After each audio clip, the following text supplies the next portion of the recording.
बांकेलाल और तालाब के चोर।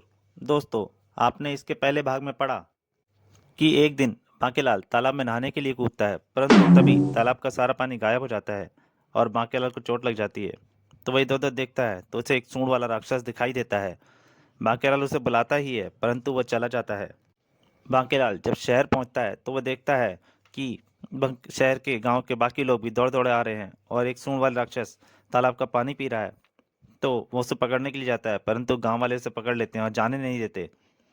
और फिर खबर आती है कि सूंड वाले राक्षसों ने सब जगह पूरे नगर में तालाब के पानियों को सोखना शुरू कर दिया है। तो बांकेलाल चतुराई से एक जगह कुआं खोदना शुरू करता है, परंतु एक सूंड वाला राक्षस उसी गड्ढे में जाकर गिर जाता है और कुछ सैनिक उस राक्षस को मार देते हैं। उधर सूंड वाले राक्षसों की बस्ती में पता लगता है कि उनका एक साथी मारा गया है, जो कि बांकेलाल की वजह से मारा गया है। यहाँ तक की कहानी अब बांकेलाल और तालाब के चोर के पहले भाग में पढ़ चुके हैं। अब उसका दूसरा और अंतिम भाग जारी करता हूँ। तो दोस्तों, अगर यहाँ तक की कहानी का पूरा आनंद लेना चाहते हैं तो कृपया इस कहानी का पहला भाग जरूर पढ़ें। और फिर दोनों में युद्ध प्रारंभ हो गया, लेकिन मैंने उसकी गर्दन मरोड़कर उसे मार डाला। महाराज, उसने मरने से पहले उस हार को सरोवर में गिराने की बात कही थी और हम उस समय विशालगढ़ के ऊपर से गुजरे थे। ओह, इसका मतलब वह हार विशालगढ़ के किसी सरोवर में गिराया है। अगर वह हार शीघ्र ही न मिला तो देवता का शाप हम सबको तबाह कर देगा। सेनापति विकराल, विशालगढ़ के सभी सरोवरों को सुखाकर उस हार की तलाश करो। किसी न किसी सरोवर में वह हार अवश्य मिलेगा। लेकिन गुस्ताखी माफ हो महाराज। अगर हम बांकेलाल को डरा धमकाकर हार ढूंढने का कार्य सौंप दें तो वह अपनी जान बचाने के लिए हमारा काम अवश्य कर देगा। ओ, तब तो यह कार्य हम स्वयं करेंगे। और फिर विशालगढ़ में सूर राक्षसों का आतंक फैल गया। भागो सूर राक्षस, सारा सरोवर खाली हो गया, भागो वरना हम भी मारे जाएंगे। शीघ्र ही। आह, प्यास से मेरा कंठ सूखा जा रहा है। माँ, पानी, पानी, पानी। पानी कहाँ से आए? नगर के सारे जल स्रोत तो सूख चुके हैं। लगता है हम सब प्यास से तड़प तड़प कर मर जाएंगे।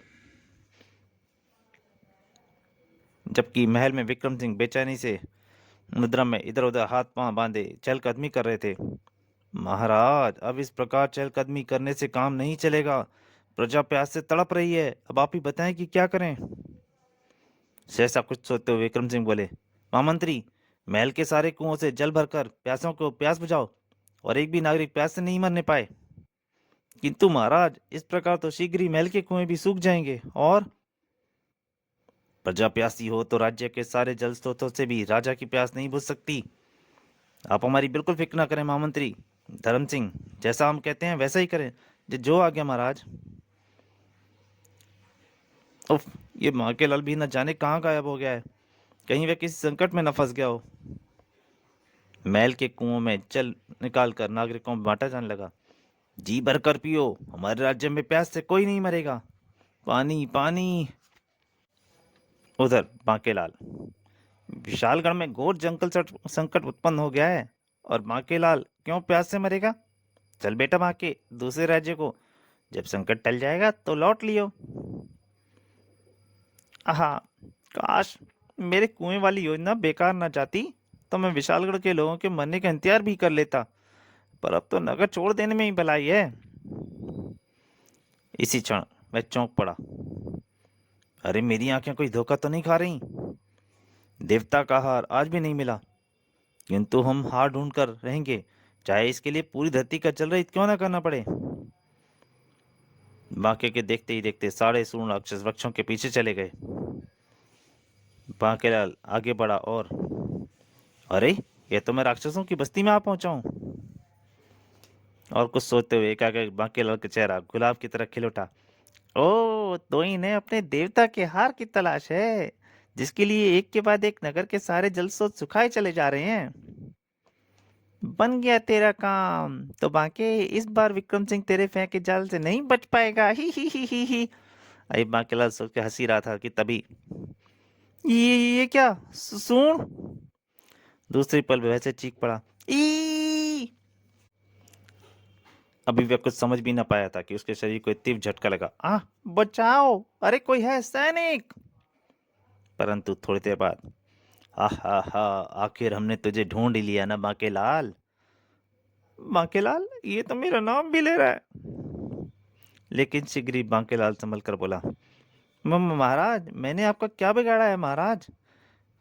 आप मुझे छोड़ दें। मेरा नाम सूंड कपाल है बांकेलाल, और अब तुम्हारे हाथों से नहीं बच सकते। जबकि तुम हमारे मामले में मदद करो तभी बच सकते हो। मैं जानता हूँ महाराज, आपको देवता के पवित्र हार की तलाश है। क्या? लेकिन तुम्हें कैसे पता? सूंड कपाल ने बांकेलाल को तुरंत मुक्त कर दिया।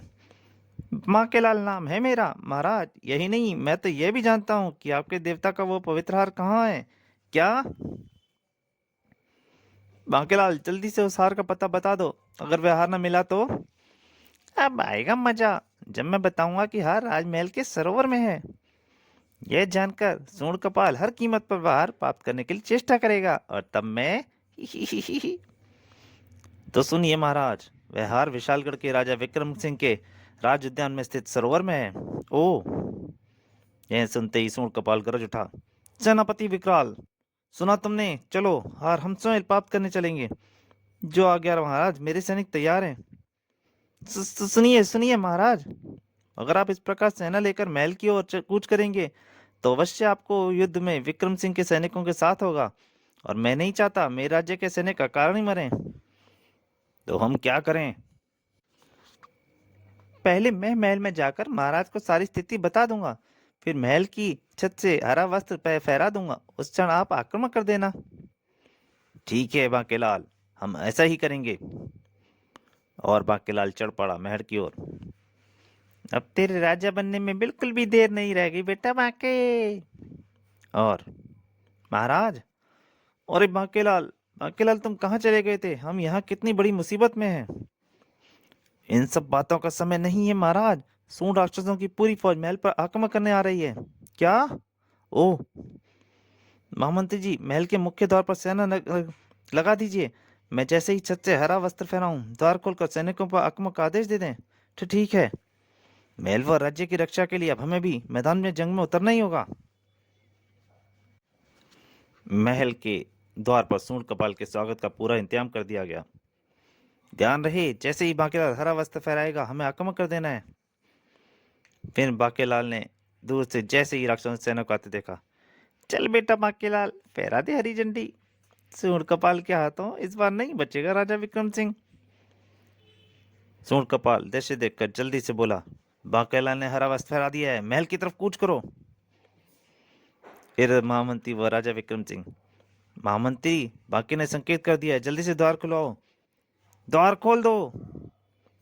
राजा विक्रम सिंह के नेतृत्व में सेना आगे बढ़ी। आगे बढ़ो जवानों। उधर सेनापति विकराल यह दृश्य देखकर चौंक पड़ा। यह सेना तो युद्ध के लिए तैयार लग रही है, किंतु बांकेलाल ने तो कहा था कि। फिर इससे पहले कि दोनों सेनाएं एक दूसरे पर टूट पड़ती, ठहरिए महाराज विक्रम सिंह, हम यहाँ युद्ध करने के लिए नहीं आए। क्या आपको बांकेलाल ने कुछ नहीं बताया? बांकेलाल ने? सूंड कपाल ने विक्रम सिंह को सारी बात बता दी। ओ, ये बात है, किंतु बांकेलाल ने हमसे झूठ क्यों बोला? अगर ये युद्ध आरंभ हो जाता तो जल माल का कितना नुकसान होता। हाँ महाराज, इसमें अवश्य बांके की कोई शरारत है। सेनापति, बांकेलाल को तुरंत यहाँ लाओ। जी महाराज। उधर युद्ध प्रारंभ होते ही बांकेलाल वहां से भाग निकला था। मुझे भाग निकलना चाहिए। यह सूंड राक्षसों की सेना राजा विक्रम सिंह और सारे सैनिकों को मार डालेगी, तभी यहाँ आऊंगा।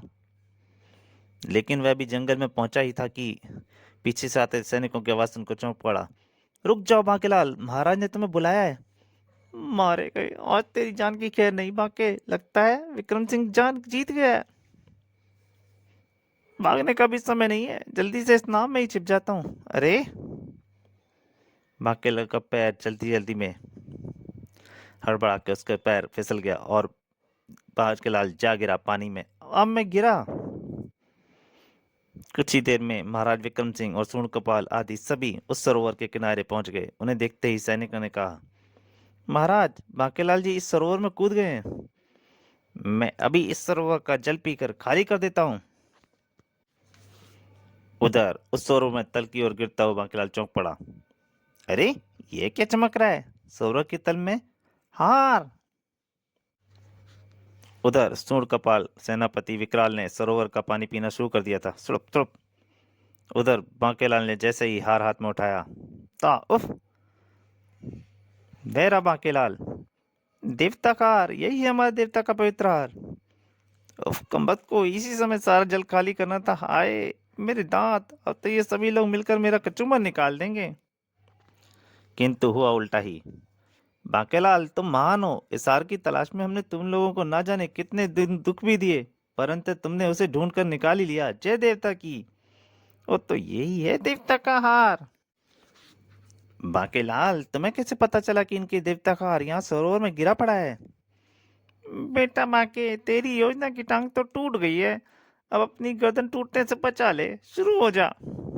महाराज, एक दिन स्नान करते समय ही मैंने इसे सरोवर में पड़े देखा था, लेकिन पराई वस्तु को मैं कैसे हाथ लगाता? सोचा कि बाद में आपको बता दूंगा, लेकिन फिर मुझे इस बात का ध्यान ही नहीं रहा। फिर जब मुझे चूर्ण कपाल ने हार के विषय में बताया तो मुझे उसकी याद आई,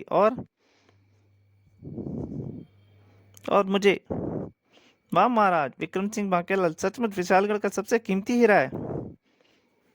और मुझे जल संकट के कारण हुई आपकी तकलीफ के लिए बेहद अफसोस है महाराज। चूर्ण कपाल आज ही आपके नजर के सारे सरोवर फिर से भरवा देगा। चलो सेनापति विकराल। सूर्ण कपाल के जाने के बाद, लेकिन बांकीलाल, तुमने तो कहा था कि सूर्ण कपाल आक्रमण के लिए आ रहा है, लेकिन उसे तो तुमने आने के लिए कहा था। जी महाराज, सूर्ण कपाल हमारे शत्रु थे। मैं उनकी पूरी सेना को एक साथ अपने सैनिकों के साथ समाप्त कराना चाहता था। और फिर वही हुआ जो हमेशा होता है। मेरा प्यारा बांकेलाल, मैं मूर्ख ज्ञानी जो तुझे गलत समझ बैठा था रे। बेटा विक्रम सिंह, मेरी योजना की टांग भले ही टूट गई हो, लेकिन तेरी इन मूंछों की कसम, एक दिन मैं विशालगढ़ का राजा बनकर ही रहूंगा। और नगर के सारे जलाशय फिर से भर गए। जल संकट टल गया और बेचारे बांकेलाल का रो रो कर बुरा हाल था। तो दोस्तों, ये कॉमिक आपको कैसी लगी प्लीज़ कमेंट में ज़रूर लिखिएगा। अगली कॉमिक तक, तब तक के लिए नमस्कार।